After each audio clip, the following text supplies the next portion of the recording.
ආයුබෝවන් හැමෝටම අද අපි බාග ටිප්ස් එක්ක සෞඛ්‍යයට ගොඩාක් හොඳ ලේසියෙන්ම හදාගන්න පුළුවන් කුරක්කන් කැඳ රෙසිපි එකක් බලමු. ඔයාලා හැමෝම දන්නවා වගේම කුරක්කන් වල ගොඩක් හොඳ බෙනිෆිට්ස් තියෙනවා.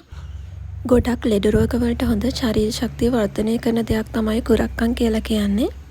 මම මෙතන කුරක්කන් මේස හැඳි 4ක් අරන් තියෙනවා. ඒක ලිපේ තියන්න පුළුවන් භාජනයකට දාගෙන ඒකට වතුර කෝප්ප 4කුත් දාලා හොඳින් දිය කරගන්න ඕන. ලිපේ තියන්න කලින් ඊට පස්සේ තමයි අපි ලිපේ තියලා මධ්‍යම ප්‍රමාණයේ ගින්දරේ මේක රත් කරගන්නේ. කුරක්කන් ටික ලිපේ තියාගත්තට පස්සේ දිගටම හැඳි ගන්න ඕනේ.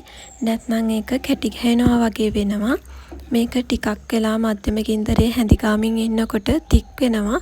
එතකොට අපිට රසායනුව ලුණු කැමති නම් සීනි ටිකක් නැත්නම් කිතුල් පැණි ටිකක් එකතු කරගන්න පුළුවන්. දැන් බලන්නකෝ ටිකක් වෙලා යනකොට ගොඩක් දියාරුවට තිබ්බ අපේ කුරක්කන් කැඳ එක ගොඩක් උක්කු වෙලා තියෙනවා. හොඳට උකුවට හරි ගිය කුරක්කන් කැඳ ටික මම දැන් වෙනත් භාජනයකට අයින් කරගෙන ඒ භාජනයේම සව් ටිකක් හදාගන්න තමයි යන්නේ. සව් හදාගන්න ඔයාලා හැමෝම දන්නවනේ.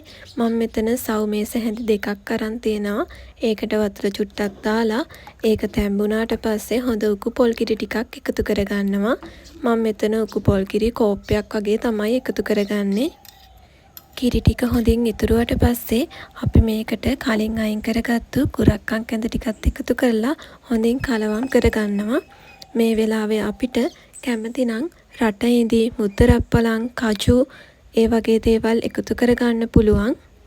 මං අද රට ඉඳි ටිකක් එකතු කරගන්නවා. හරිම රසයි. ඒ වගේ දෙයක් එකතු කරගත්තම ඒ වගේම බෙදගත්තු තලයට ටිකකුත් එකතු කරගන්නවා. කැඳ එක බොනකොට තලයට හැපෙනකොට හරිම රසයි. ගොඩක් ගුණ ගොඩක් රස කුරක්කන් කැඳ එක ඔයත් හදන්නකෝ. එහෙනම් තවත් ලස්සන වීඩියෝ එකකින් ඉක්මනින්ම හමු වෙමු.